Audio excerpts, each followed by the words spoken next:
Hi, skin boosters. Skin boosters అంటే low dose of hyaluronic acid injections. ఇది ఎవరు చేసుకోవచ్చు అంటే ఎవరైతే more than 25 years of age ఉంటారో వాళ్ళందరూ కూడా ఈ స్కిన్ బూస్టర్స్ చేసుకోవడానికి ఎలిజిబుల్.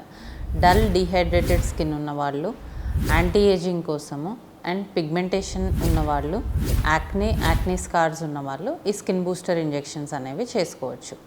ఈ ప్రాసెస్ ఎలా ఉంటుంది అంటే ఫస్ట్ మనం పేషెంట్కి టాపికల్ అనస్థీషియా అప్లై చేసి ఒక 30 మినిట్స్ తర్వాత ఆల్ ఓవర్ ద ఫేస్ మనం ఈ స్కిన్ బూస్టర్ ఇంజెక్షన్ అనేది లో డోసెస్లో ఇంజెక్ట్ చేయడం జరుగుతుంది. 1 యూనిట్ అలా ఇంజెక్ట్ చేయడం జరుగుతుంది. వన్స్ ఇంజెక్ట్ చేసిన తర్వాత డౌన్ టైం అనేది ఉండదు, అంటే ఎలాంటి రెడ్నెస్ కానీ స్వెల్లింగ్ కానీ ఉండదు. ఇమ్మీడియట్గా వాళ్ళు వాళ్ళ వర్క్కి వెళ్ళిపోవచ్చు. వన్స్ స్కిన్ బూస్టర్ ఇంజెక్షన్స్ చేసుకున్న తర్వాత ఇది 6 to 9 months వరకు రిటైన్ అవుతుంది. అది తగ్గిపోయిన తర్వాత మళ్ళీ అగైన్ దీన్ని రిపీట్ చేసుకోవచ్చు. స్కిన్ బూస్టర్స్కి కేహాలో చాలా ఆఫర్స్ నడుస్తున్నాయి. To know more about this, please contact us.